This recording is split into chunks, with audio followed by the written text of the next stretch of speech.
Welcome everyone to another episode of the Old Timers Comic Book Show, where the hosts aren't old, but the comics most certainly are. Joining me this time around, we have the Professor. Hey, Johnny, how are you? I'm very well, thank you. And joining us as the voice from afar. No, it is not the Watcher. It is the 13th Crusader. Howdy. 13, how's it going? He just Doing likes all to right. watch. I'm just here in spirit. Yeah, cool. He's probably here by drinking spirits, one of the two. Exactly. Couple of housekeeping things before we get going into this week's show. Check out what I managed to pick up for the princely sum of £2.99 English pence. Look at that. Check that out. That was from our little chat a month ago, yeah? Yeah. Nice. Cyberforce #1. Double gatefold on that, so that's pretty cool. I do miss those though. Gatefolds, yeah. Yeah. Gatefolds are cool. Yeah.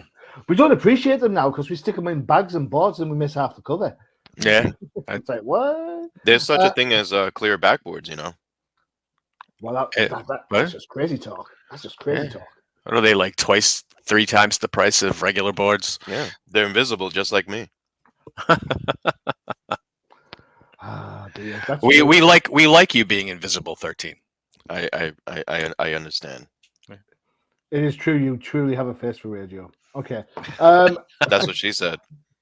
And also, but I understand you've been getting some feedback over the last show for the unappreciated creators. Underappreciated creators. Of a few of them I've run into at the con this weekend. So yeah, and they are listening, and they were just happy and really love the show, and I think that might have been a gateway episode for other people to go back and start listening to the other episodes that we have. So I know when I talked to Joe St. Pierre this weekend, and he said, well, first of all, thank you, and but he's like, I love the episode. I love that you brought up Gene Colan because I always thought he was underappreciated too, and was, where's the link so I can find the other episodes, because I listen to like 20 podcasts a day while I'm working. And so it was very interesting to see them. A couple of other, creators that listen to the podcast have said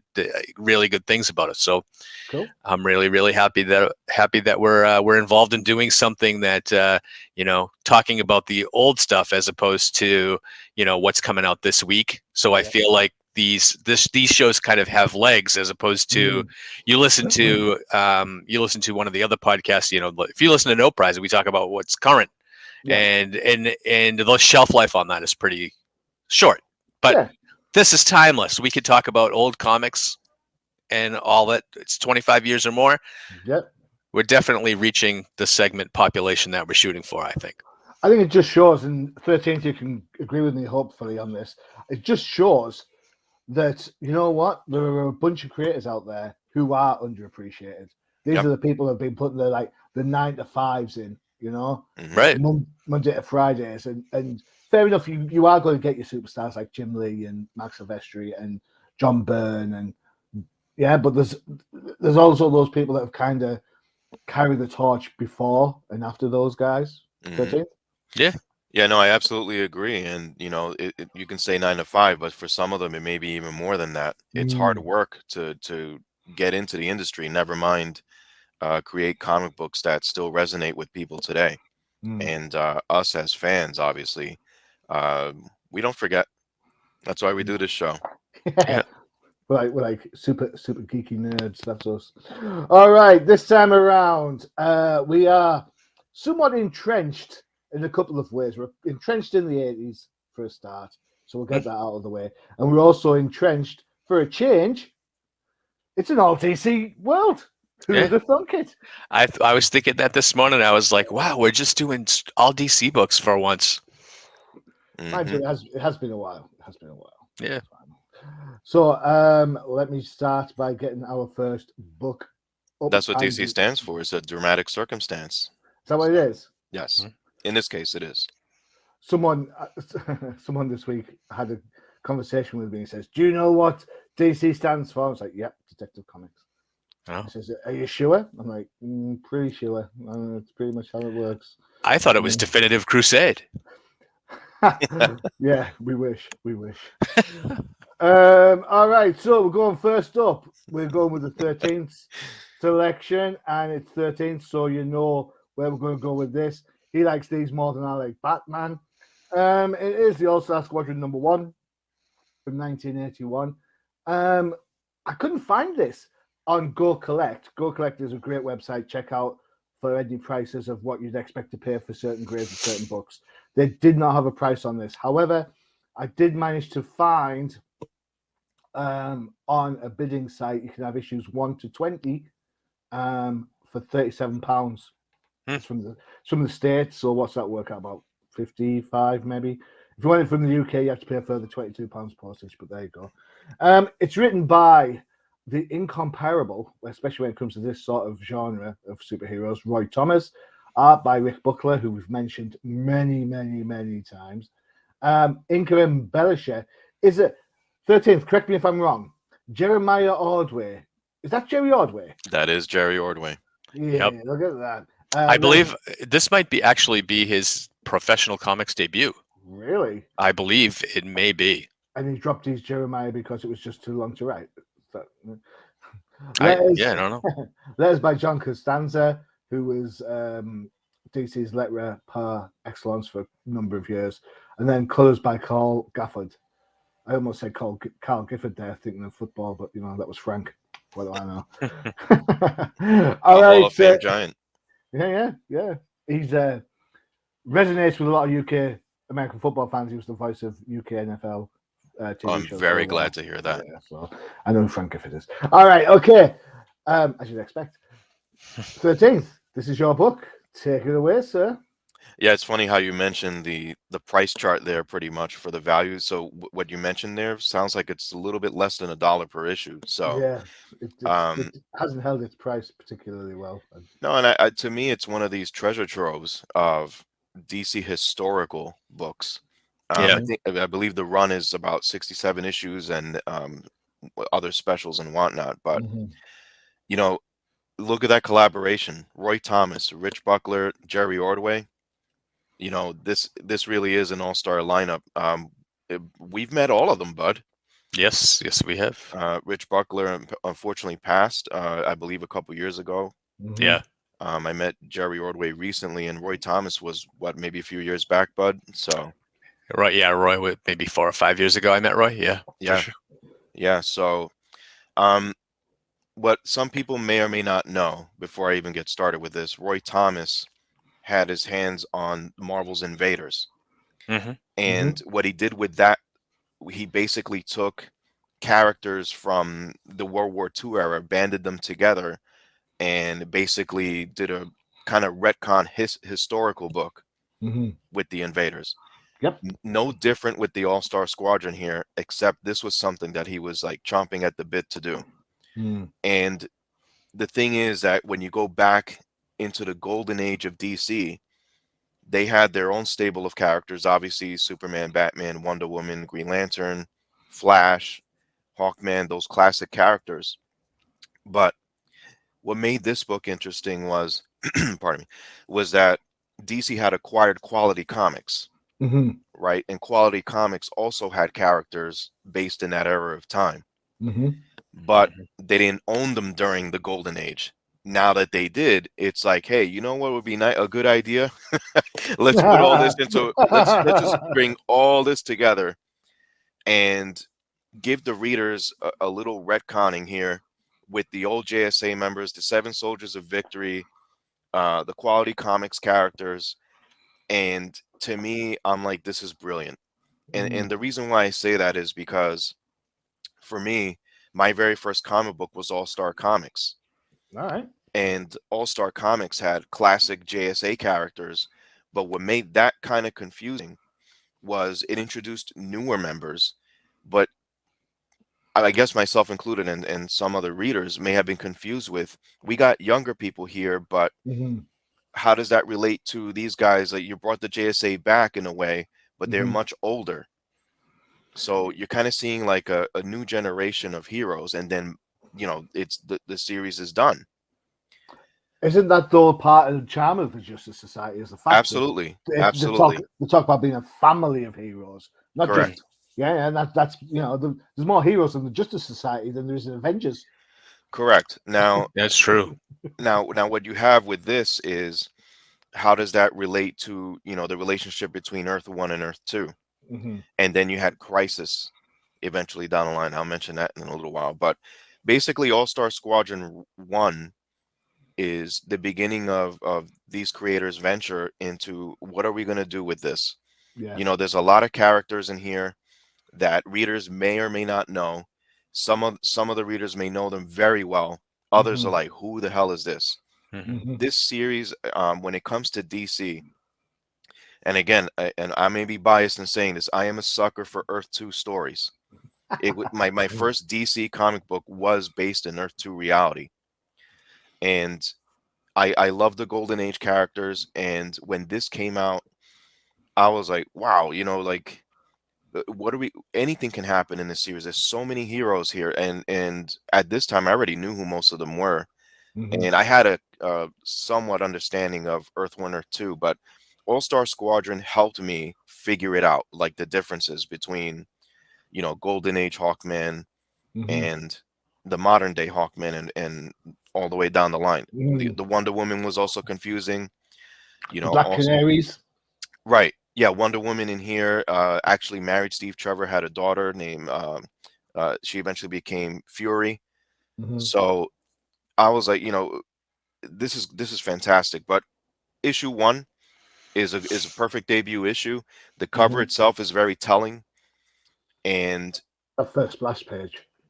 and then the cover itself, obviously, like with you're seeing classic JSA characters there, and something's brewing here, and you see a lot of you see Quality Comics characters.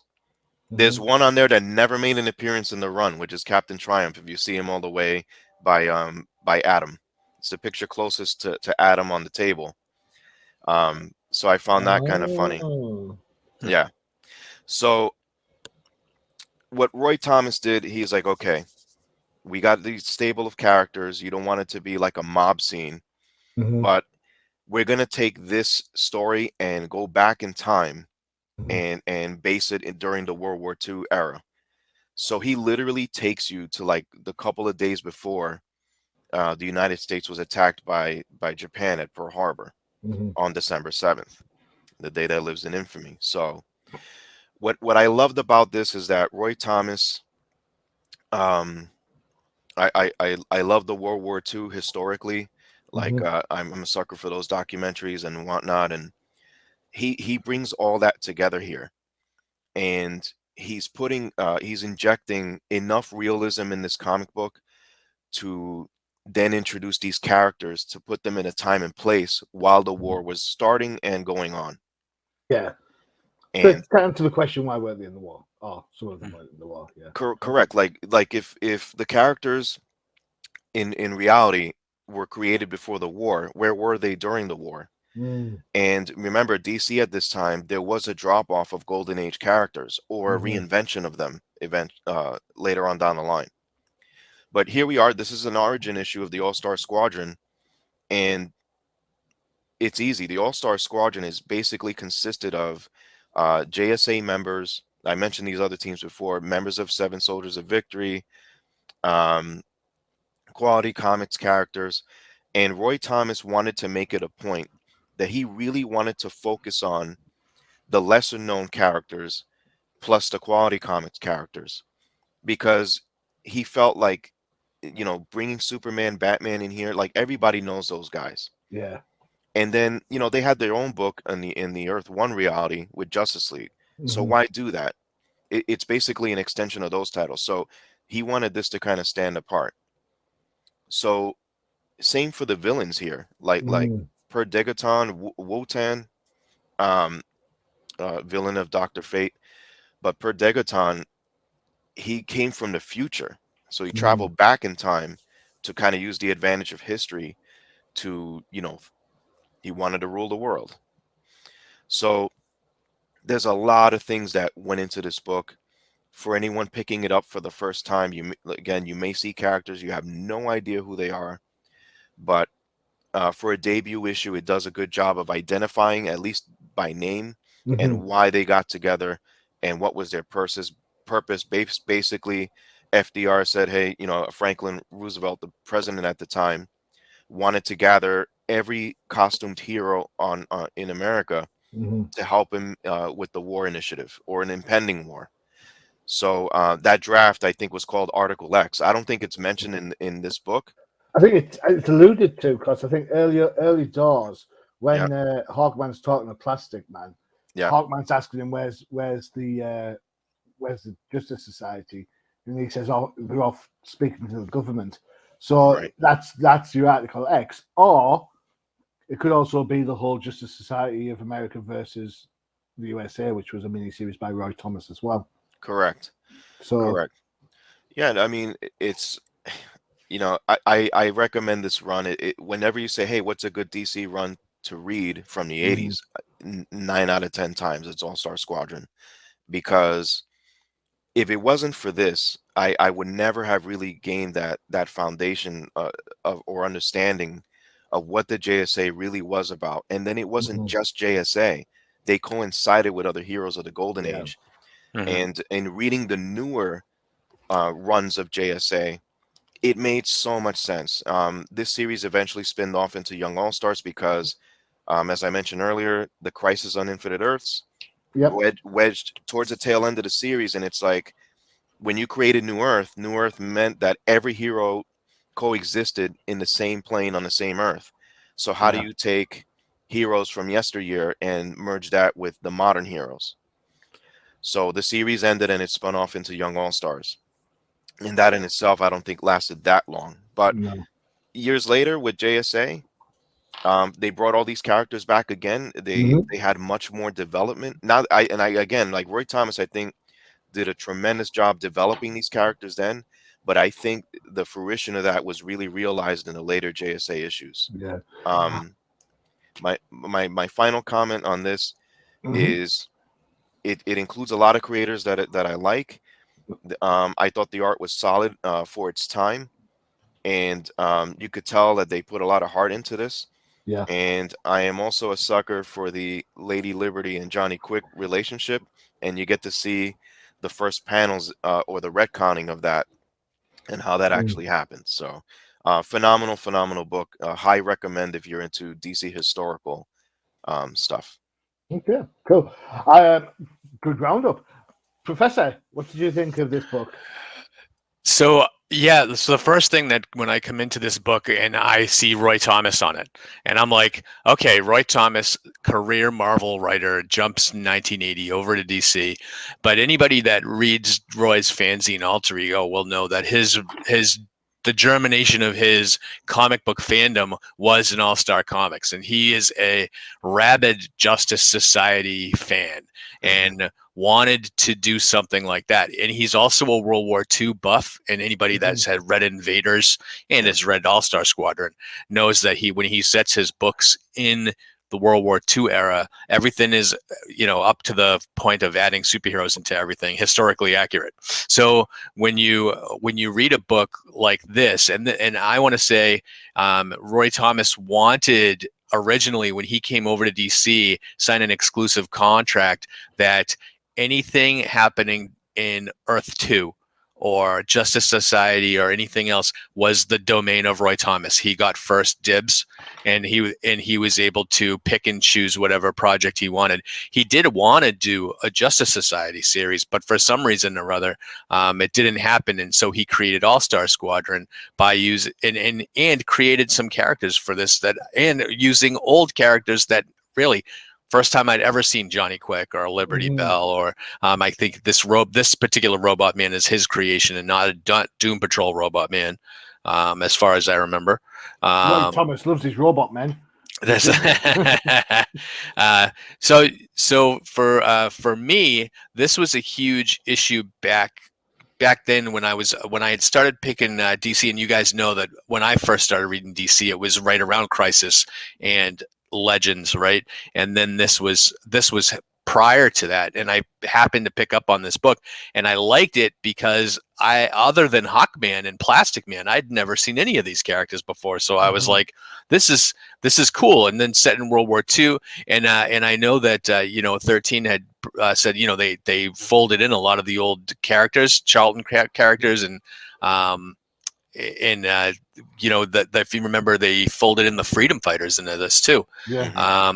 So a lot of those old characters from other companies end up making their first appearances for DC in this book, and I really I enjoy it because you can really tell whatever stories you want when it's in the World War II era, right? Yeah. And all of a sudden it becomes canon, right? It's not like it's an Elseworld story. It's not like it's a what if. This is a story that, since it happened back in World War II, these are the stories that young me just bought right into. So I enjoyed this book a lot. I've read a lot more of All Star Squadron than issue 1, and I love some of the characters in there that really kind of really have been thrown to the wayside since. Yeah, where would they be without this series? Yeah, I mean, I loved Amazing Man when they introduced him, and they didn't. I think they did go back to him, I think, in Justice Society later on, right? But very, very briefly. I don't remember him ever having much of an appearance after this. And all of these characters since the New 52, do they even exist? No, that's a really good shout. What I was going to say about this book, in fact, about all 3 books that we're looking at today, they're a bit of a trendsetter in that they've started something, and then that trend has continued on. You're absolutely right. Some of these characters haven't been around since before the New 52. Especially, I mean, Justice Society has made its odd appearance since, but it's nothing massive. In fact, the pre-Flashpoint Justice Society book ended with the Justice Society going through a big shiny door with the challenges of the unknown, and then it ends. So for me, this book is kind of like it's like one of the pillars of the DC universe, in that they've got the Justice Society, then they've got this All-Star Squadron. This idea of adding to the team and then going off in a different direction, it was used when Justice Society kicked in around again, and you had Justice Society of America, and you also had Justice Society All-Stars. It's exactly the same premise. You've got loads of characters. Let's split it in half, and we'll go, doof, doof. So you've got like the traditional characters like Wildcat, Green Lantern, and the Jay Garrick Flash on one book, and then you've got the newer characters like Magog and Power Girl in another book. And so I like the Justice Society. I absolutely adore them. I would buy a Justice Society book over a Justice League book any day of the week and twice on a Sunday. Yeah. I love the characters. I mean, fair enough, some of them don't get a lot of screen time, even when the book gets in full swing. Liberty Bell, for example, and of course their daughter Jessie Quick, and it's just all, it just screams classic comic books to me. I don't even mind that every time I pick up an old All-Star Squadron book or All-Star book, or just a side book, it's always Solomon Grundy and Per Degaton. Always. Yep. Per Degaton's a bad guy in this more times than Joker's a bad guy in Batman. But I don't mind. It's like, oh, okay, let's just go with it. But no, I absolutely love this book. For me, looking back now, I absolutely totally love it. Back as a kid, however, I was absolutely confused by it. I was like, why is the 2 Hawkmen? Why is there this? Why is there that? Earth 2, Earth, whatever. I don't care. Give me Earth 1 stuff. Now, what an idiot I was. Well, Roy Thomas made it a point, right? To, like, for Hawkman, for example, with his helmet, he wanted the open beak helmet, which was the classic Hawkman helmet of the Golden Age. So he made sure that there were little things in there that would differentiate the characters between the modern and Golden Age time. But ultimately, to sum up the All-Star Squadron, it's basically a family history that you can actually read by panel of the JSA. Perfect. And just to mention, like, legacy characters, this is where, like, DC is on their game, right? Where you Mhm. have legacy characters that you can have say, this is the Golden Age Green Lantern, and later on we're going to bring in Hal Jordan, but this is the original Green Lantern, this is the original Flash, and this is, you know, and I actually love that, to the point where, like, you know, this is Earth 2 Batman, who is actually the Batman from 1939. Mhm. You know, so I mean, I love that stuff, because it's kind of like paying homage to the original fans, right? So, Right. Yeah, you know, yeah, if you're an old school fan, Earth 2 Superman is your original Superman, Mhm. right? So, yeah. Definitely. you know, I liked it. Okay, cool. Excellent. All right, before we jump on to the next book, one of our fantastic adverts. Professor, I'm not sure if you've seen this one. Oh, I Here have we some go. new surprise, new commercial. Okay, Who knows? Check it out. It's no prize. get out! Really?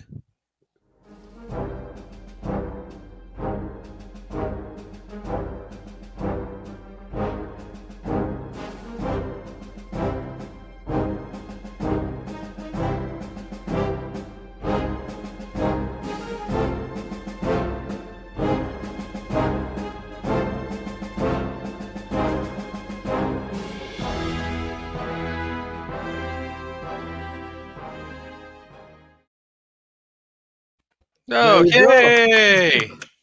It's awesome. There you go. That's the advert for the No Prize podcast.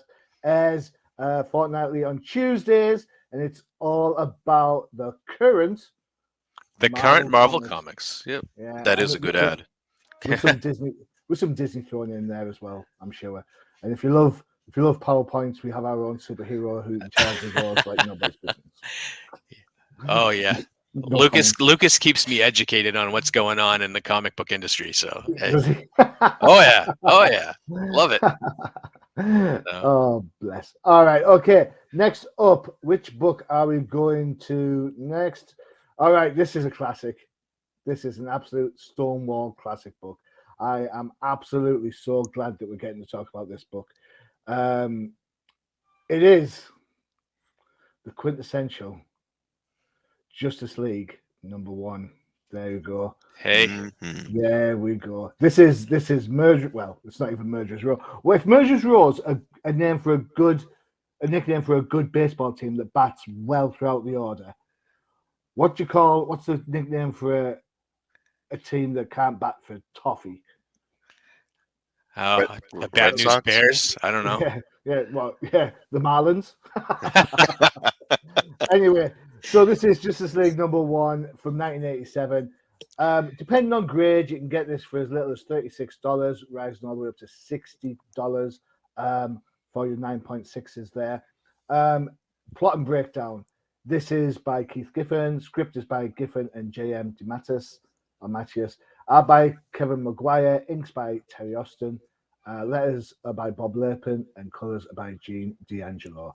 Professor, this is your Yeah. choice. And I'm This going is to say my choice. it's a little bit out of left field for you, but here you go. Take it away. Hey, I can pick them. You know, when we pick a topic, number ones, I was like, let me switch it up a little bit, because I don't feel like doing a Marvel book. And I was like, what's the first issue? And I was thinking, I told you when I first started reading DC, the the you know, is Crisis, and then Legends, and then this book spun out of Legends. And if you remember the 4 crossover books for Legends for Justice League of America, they killed off the Detroit Justice League. They killed off Vibe and Gypsy and Commander Steel, and well, they didn't kill off Vixen, but I mean, they killed off most of the roster. And I was like, okay, how does a new Justice League book come out of this Legends crossover? And this is a reset from you know, pretty much a reset where they brought in like Earth 2 characters and everything. And so now you have Black Canary here, and you have Captain Marvel as a member of the group. And what drew me to this book initially was the cover, because I looked at these characters and I was like, there's Green Lantern, but that's not Hal Jordan. Who's that? I didn't know Guy Gardner. I didn't know Blue Beetle. Martian Manhunter was still kind of a stranger to me. I liked it, you know, and then Mr. Miracle looked so awesome, and I just was like, who are these people? I need to pick this book up. And to mention the Maguire art, where for me, nobody does facial expressions like Kevin Maguire ever in this. This run, the Maguire, just the faces is just amazing. I think the inking suffers a little bit in the first issue because I don't think Maguire's faces really come out until later on, when I think they switch up the inker a little bit.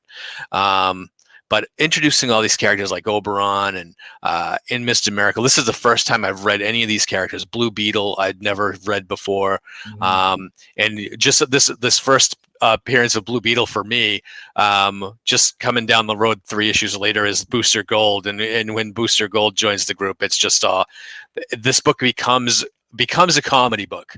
And the first issue, you can see the starts of it, especially between the Guy Gardner and Batman, and they play Batman as such the straight man and the serious, like, don't mess with me Batman. I love that. And to see how, like, pretty much everybody hates Batman, but they're afraid to not do what he says. And here, a little bit of drama in this is Martian Manhunter trying to kind of come to terms with the Detroit Justice League and how he's going to fit into this group. But I think that's very short-lived, right? Because in short order, Martian Manhunter becomes the Oreo-loving goofball, right? So this, to me, this screams 80s comics to me more than probably any other comic. Because this was almost like a deep debut for the DC universe for me, to the larger array of characters. I never thought Captain Marvel wasn't a DC character when I first started reading this, and I was wondering, why the heck is he so much like Superman? Yeah, why he kind of looks like Superman a little bit, but he's not Superman. And that was the kind of the gist I got from this Justice League, was it was all the, was the Green Lantern, but not Hal. It was Captain Marvel, not Superman. It's, and then Dr. Fate, who previously was Justice Society, right? So Earth 2, and now he's folded into Earth 1 or Earth Prime or whatever we call it now. And so it was interesting. And then you bring the third world stuff in with Mr. Miracle. There was like an infinite amount of stories that were going to pop out of this. And they just never stopped adding characters, right? But obscure characters. It wasn't like they were bringing back the Flash or, or anybody else. They were introducing Rocket Red, and Fire and Ice, and those characters that everybody interprets with the 80s Justice League. And to me, this was my favorite #1 issue, probably, I think, of 1986. Out of all of them that came out, because I know that they launched the Wally West Flash around this time. The Wally West Flash was brilliant, though. It was. But the Justice League was the one that really kind of, I think, set the tone for the next several years here at DC. Was kind of this telling some different stories, and the introduction of Maxwell Lord here. He was a bit sinister, right? After you see the end of the issue, where he it's obvious he was the one that put up the terrorists, or funded them. And then you realize later on that he's the guy that put together the Justice League, and you didn't know he had superpowers until way later. And then, of course, what happened down the road when Wonder Woman kills him, Spoiler alert. That was the head turner. See, still got it. But you never from this kind of introduction to Maxwell Lord, I never really expected them to really take that dark turn they did, because he seems like so impish, like mischievous, but in a way to kind of his way to get his own way, not actually villainous, but they did turn him straight villain later on, right? So I love this book. This is one of my favorite books from DC. Just a course correction: Fourth World, not Third World. Oh yeah, My bad. Sorry. It's early still, isn't So, I don't. it? Sorry. Just someone's going to say it, and so I might as well get it out there straight away. 13th. We all know about how good this book is. Unfortunately, this isn't the issue with the one punch. We've talked about Right. that before. Do you agree with the professor on this one? Of course, and in the '80s, it was a very interesting time for the Justice League, especially for how the first volume ended in tragedy, pretty much, with Mm-hmm. Despero pretty much decimating Justice League Detroit and traumatizing the hell out of the Martian Manhunter and those who survived. Mm-hmm. And then you have Legends, and everything's like new again in the '80s, in the late '80s, Right. and I Good way to think put this it. is yeah, and this is exactly how I think someone like Bud and myself, saw a new number one issue of Justice League, and because back then, when I started collecting Justice League, it was already over to issue 200. I'm like, how am I Yeah. going to go back and get all the other ones? And I'm like, oh, wait a minute, the first one came out when I don't even have a job. How am I going to get that book? So, but this was a fresh start with a fresh creative team. And with Kevin McGuire's pencils, I noticed it was much different than what I was seeing before Mhm, in the old volume. Very thin lining and whatnot. But again, I agree with Bud 100% that the facial expressions are a Hall of Fame level here, and definitely. and he keeps it throughout the rest of the run. I, for the record, I hate Gary Gardner. I can't stand him, and Agreed. this series made me hate him more. And That was I the think you're goal, though. supposed to. That Yeah, I was yeah. going to say that you're exactly, supposed to. You're supposed to hate guy. exactly, and so that was achieved. Very good. I like the dynamic with Batman and Mr. Miracle. I always thought that these guys, I wish they had like a 12-issue run together. Mhm, I just think that their skill sets complement each other so well. Even Blue Beetle, if you want to throw him in there. But this basically, I look at this, and for those that like old '80s movies, I look at this as like Police Academy. Police Academy had a group of talented individuals, but somehow you have to unite them to, get a goal across and save the city from crime. This is Batman pretty much putting together a Police Academy cast. Everybody has their unique talents, definitely lots of personality, and you see the subtle hints of comedy. And with each panel that goes forward, you either mhm, see some sort of deep trauma being surfaced or comedy. This is the Bwahaha era of the Justice League Right. in the beginning. Maxwell Lord was a interesting dynamic to add to this, and when you couple that with Batman, Batman is just like, he's not taking anything from anybody here. You needed that in this book. How else are you going to make a squad like this work? You have mhm, Captain Marvel in here, who in reality is a kid, and you have inexperienced heroes here, like mhm, even Guy Gardner at this time. He may have had the willpower, but he didn't know how to really use it. Captain mhm, Marvel, again, you saw in the Legends series how vital he was for that series. But this is DC's chance to kind of say, look, we're not going to start this Justice League with the most known characters ever of Justice League for an issue one. mhm, We're just going to kind of pick up where we left off with the last run, but it's going to be a new group. We're addressing that there is always going to be a need for a Justice League to protect Earth, and someone had to step up and do it. And here you are, Martian Manhunter and Batman, members of the old guard, along with Black Canary, who was a staple in there too. And now they have these other guys that they're like, yeah, we need some sort of help here. We need to get some things done. But this is just the early formation of that version of the Justice League. And with any huge team book, you're always going to have roster changes. yeah. Hmm. But this is the roster they decided to trot out there. And much like what I said with All Star Squadron, this run here is a legendary run for Justice League Yep. because it kind of recaps what happened before, and we're picking up where we left off, and it'll introduce so many other new things that when the Justice League animated series came out, you see so many things from this run being plucked Mhm, that were infused into that run. Just even like the relationships and how they behave, how they look. definitely. So classic run. Love this issue. and it's definitely a must-have. And if we could just look at the cover again, how many times have you seen this cover like redone? Yeah, Like a homage cover to this issue. It's right. just I've seen it 100 times in different books. So Yeah, Mm, and for the record, I love Dr. Fate. You know that, Johnny. I do. What I didn't Yeah. like is, hey guys, I'm here. Oh, I'm out. Well, See, well, basically just disappears. But I mean, that's well. explained later on. But for an It, issue one, I'm like, what? I wanted to see some Doctor Fate action, and what? Thanks, no worries, Batman. Boom, I'm out of here. I'm like, that's Batman's trick. But we're in the middle of an emergency here.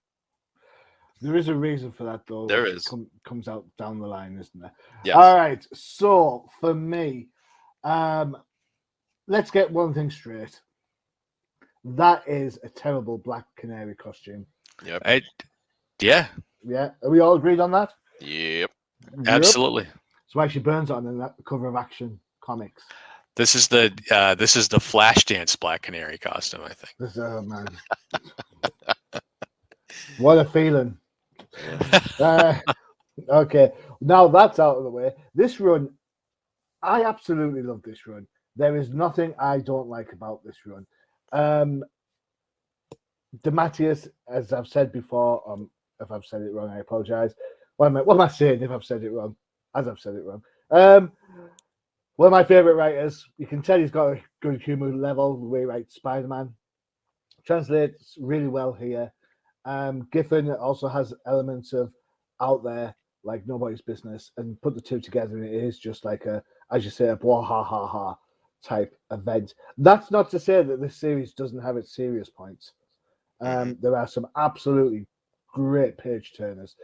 Once you get past this initial fake threat, which kind of Hmm. brings the team together, you've got to think about things like the punch issue, Yep. where this issue later on where they use Bruce Wayne, and nobody knows that that's really Batman, and of course the Grey Man story, which Hmm. isn't long down the line. All of these add elements of, I guess, seriousness with the Grey Man, um, comedy Hmm. in the One Punch, and that sort of situational fish out of water, but absolutely totally in control of everything in the Bruce Wayne issues. This, very much like the first book, set a trend. So Yeah. once this book became really popular, um, back in the 80s, DC was massively dark and gritty and grimy and all that sort of stuff, thanks to Dark Knight Returns and Watchmen. This book and then its sister book, Justice League Europe, which Yep. tried the same trick, Hmm.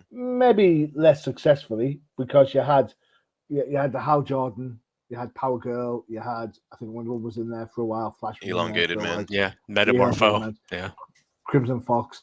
And again, historically, also the worst Power Girl outfit. Hmm. Just saying. Hey Johnny, they Um, also even trotted out Justice League Quarterly. You remember those? yeah. Yep. I didn't mind those. So this whole humor first element became quite a bit of a trope in itself.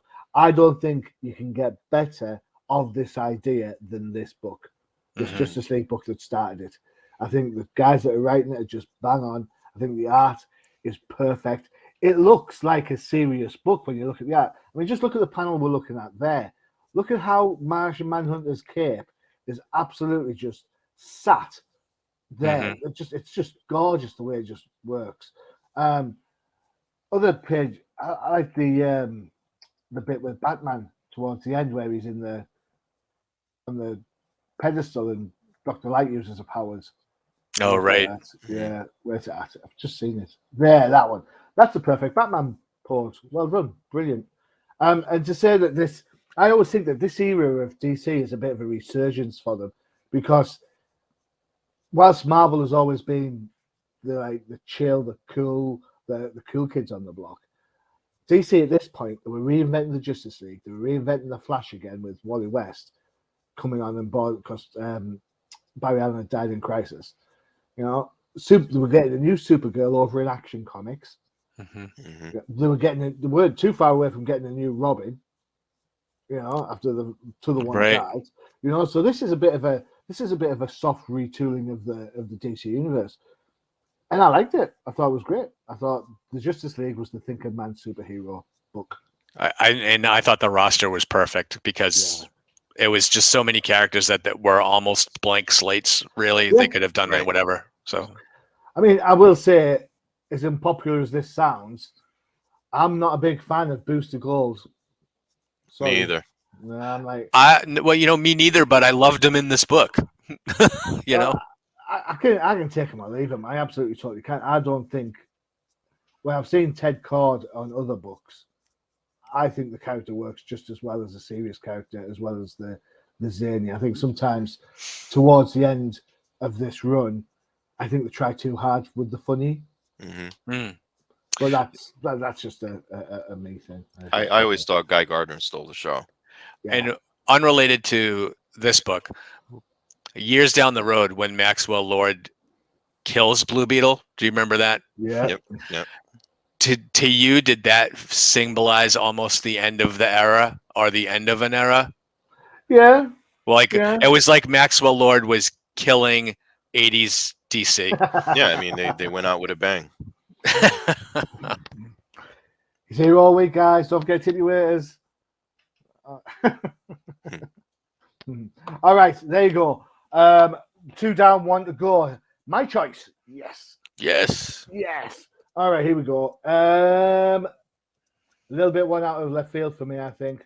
Kind of. It dawns on me that I actually like Batgirl more than I like Batman. And it pretty much dawns on me that I like any Batgirl more than I like Batman. It's quite scary. So this is Batgirl Special Number 1, written by Barbara Randall, art by Barry Kitson, inks by Bruce D. Patterson, letters by John Costanza, who we've mentioned already, colors by Carl Gafford. Carl Gafford again. Check that out. Admittedly, it took me ages to find the credits for this book. I was like, where is the credit box? Anybody else have problems with it, or is it just me being an idiot? I don't think I saw it. It's on the cover.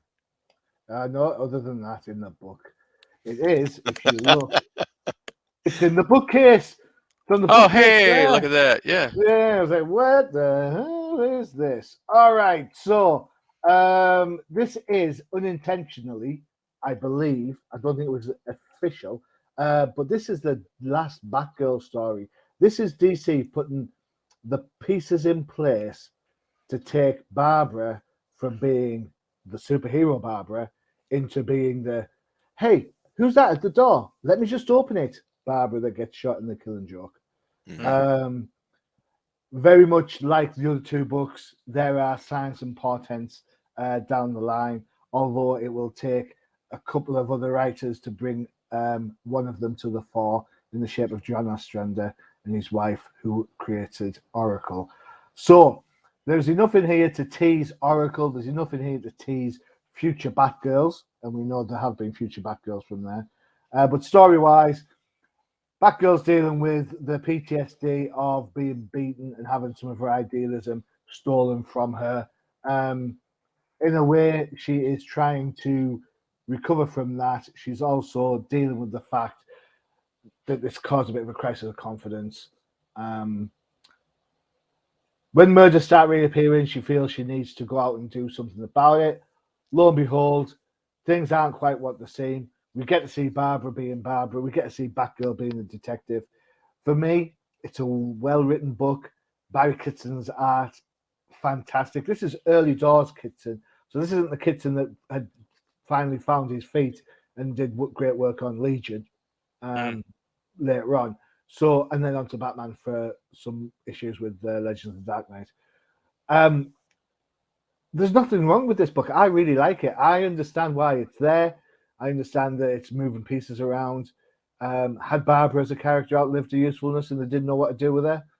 Yeah, which is a shame. And to cap it all off, it is an absolute gorgeous Mignola cover. So this book is currently. Are you ready for this? This is surprise. This will surprise you. Based on Go Collect, in a high grade, this book is worth $90. Really? Yeah. It's strange. It absolutely dips massively. 9.6 is $90. 9.2 is 12. So Really? it just shows that this book isn't around in high grades. For the UK, you can get it for £4. I'm not going to tell you that I picked mine up for £1 at a comic mart. Yes, I did. Thank you very much. Just saying. Um, when I bought it, I didn't know what it was other than it had a cool Batgirl cover, and I was like, even if the book's pants, I can put the book in a frame, and the cover's fantastic. But I was absolutely blown away with it. I think for me, it's a remembrance of how good Barbara can be. And it's a shame that they did without her for so long. That's not to say that Oracle's not a vital member of the universe. Absolutely, totally is. And to some extent, I think she should have stayed Oracle because it allows for a diversity within the superheroes. And obviously, we've had two Batgirls since. So there you go. Cool. We'll go with 13th because 13th, you're the DC guy. What do you think of this book? Well, I have, I don't know, I have multiple views on this book, so I'll start with the positive. Do you have 13 of them? I could come up with some in 13 seconds. That's So what she said. exactly, Johnny Quick, right? Boom. Um, so the art, phenomenal. Love the art. And then when you get to the story itself, you're wondering it's the last Batgirl story. Mm-hmm. You're like, okay, is she gonna die in this? Right? Because usually when comics come out with a headliner like that, you're like, what the hell's gonna happen? You know, you don't want anything to happen to Batgirl. Mm-hmm. But this just had like an eerie premonition feel to it with Mm-hmm. what the fate of the Barbara Gordon Batgirl was gonna be. Mm-hmm. Now, remember, the Barbara Gordon Batgirl when she debuted was a big deal. You had the TV show going. She came out in the comics, you know, a female character as a lead, and things like that. So, you know, years later, you know, they just put her in stories as backup features and what have you. Good stories. We've discussed that before. Yep. Batman Family, the back of Detective Comics, and whatnot. You know, the Barbara Gordon Batgirl had a following. And I guess at some point down the line, they're like, what are we going to do with this? So, Mm-hmm. yeah, eventually you'll have Oracle, which totally revived her career. But this just showed to me that DC, they had it was kind of like a writer's block. What are we going to do with her? Mm-hmm. Like, even in this issue, you get a sense of like, well, there's other heroes all over the place. Yeah. She's in Gotham City, and there's other heroes swooping in to get criminals. You know, they allude to the Flash in here, like running in Gotham and just taking care of something. Even the Green The, Lantern, it's like, Green Lantern, because of obviously Green Lantern, Alan Scott Green Lantern, because he's a member of the Gotham Broadcasting Company, right? well, who knows, right? Well, that's the his day job, isn't it? As Alan Scott hmm originally. So. And it just gave you a sense of like you're stepping into her shoes at that point, and she's feeling Mm-hmm. completely useless. On top of that, she's going up against someone who she had an encounter with before, who basically abuses women. Mm-hmm. And then Barbara went through a traumatic experience of getting shot, and that's something that they obviously plucked DC to use as a fear of getting hurt that way. It Mm-hmm. took her a while to just muster up the courage to face this guy in the book, and but the subject itself of abuse towards women Mm-hmm. was something that, you know, it got her back out of semi-retirement, and here you are with her facing that, Mm-hmm. and then it wouldn't be the last time that she would face that, and it cost her dearly. Mm-hmm. So I'm like, okay, you're telling an important story, you have an important subject that you want to relay across. Fantastic, you're using the Barbara Gordon Batgirl to kind of show you the adversity that she was going through and what she needed to get over that to even confront this guy. Mm-hmm. But then at the end, you're like, okay, she's done as Batgirl. Mm-hmm. Okay, so it's confusing because this era was so confusing for me because then you have the Killing Joke, Mm-hmm. and then we all know what happens there. There's still debate about it to this day, and ultimately you have Oracle. I love her as Oracle. However, Agreed. down the line, you bring her back anyways. Well, it's comics. That's what they do, It's right? it's it's comics, but it just shows me that at this point in time they had a complete like writer's block or plot block. I don't know how you want to call it. Mm-hmm. They had no idea what to do. And then furthermore, in this issue, like to introduce another female antagonist in Slash, you don't even know who you don't see her again. Ever. This is her only appearance. Ever. It is not Gwen Stacy under the mask, just for the record. She didn't traverse the universes to. We don't know who she is. Even the Marcy in here. When have you ever seen Marcy? Exactly. I had to when I looked at this book this morning to make my notes. I did some research, and again, even though Marcy knows everything about Barbara Gordon and knows that she's Batgirl, this is the only appearance of Marcy. Right. Okay. Right. Yeah. It's confusing in more ways than one. Yeah. The last Batgirl story obviously has yet to happen, but for this era, this is the last before the Killing Joke, and then the Killing Joke in itself, at that time, was kind of like an Elseworlds presentation, even though it Mm-hmm. wasn't called Elseworlds. You have no idea if it was canon or not. Mm-hmm. But then it eventually did take elements from that and made it canon. So, but in other words, this era of Batgirl, I agree, was done. You're not going to see her like this again as the detective, the librarian like that.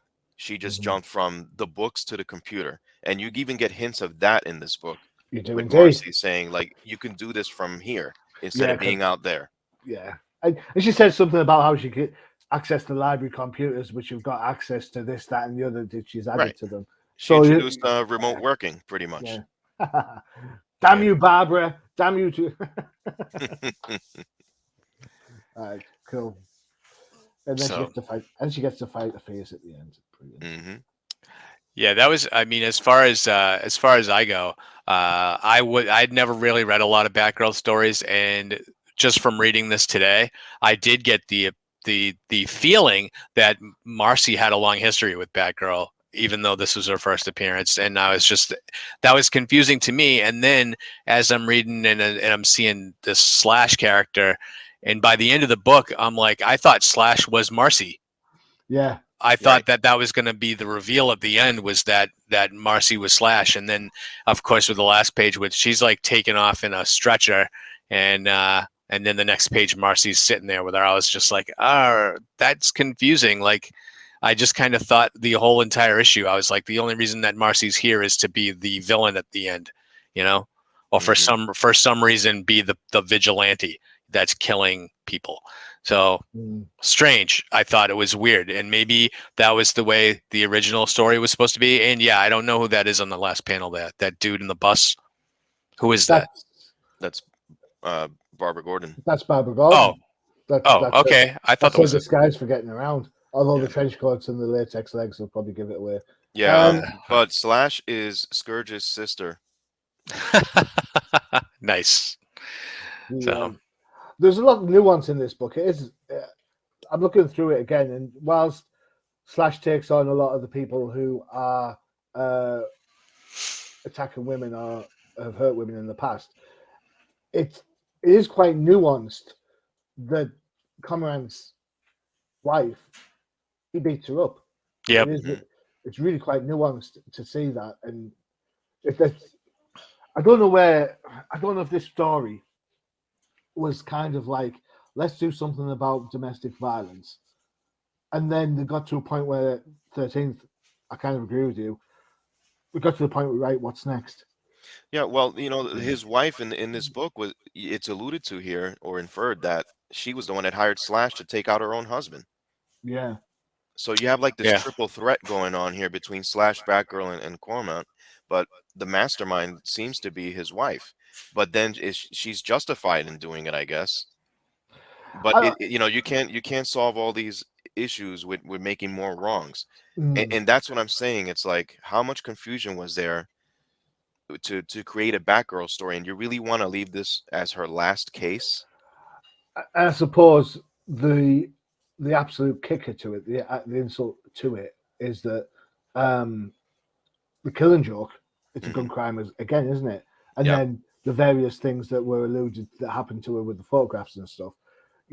It's like somehow she's become this domestic violence magnet.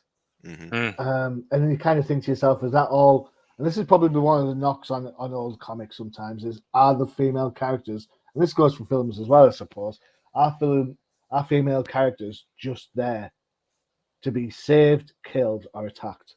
You know, I mean, remember the hassle that Green Lantern went through when they fridged his girlfriend. You Right. know, so Yeah. and it's funny because I read so many books. I like Peter David's Star Trek books, and I think he's a great writer. But as soon as she introduces a female character that's not part of the crew, you know something's going to happen to her. If I So, told you, like, hey, here's a female character who has total recall, just right there with that skill as a detective, seriously, like you can do a lot with that just right there mm, when you're talking about detective work. And the fact that she is in Gotham City where crime is supreme, even though Batman and Robin are there, she could probably handle cases way more psychological, with that kind of impact, psychological impact, than Batman mhm. can, and then eat that for breakfast. Yeah, All right. it's as much as I like the story. I like Barbara in this. I like the art. It is. I agree. It is the end of an era, you know. And could they have brought Batgirl back sooner than they did with Cass? Maybe, Hmm.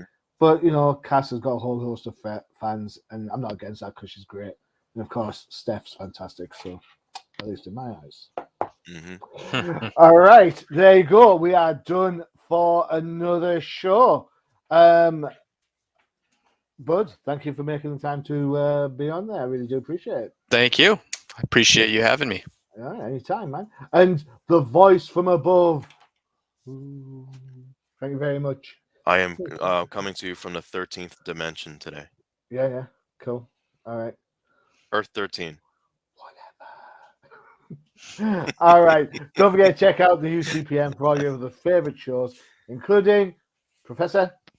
The No Price Podcast, all about Right. Marvel Comics. Cool. And of course, you've got its sister show, The Definitive Crusade, which is the DC version, which 13th started about 13 minutes ago, shall I say? Yeah, there you go. That There works. you go. Yeah. Woohoo. All right. Okay. So I'm your host, Joining the Machine Hughes. And as always, adios.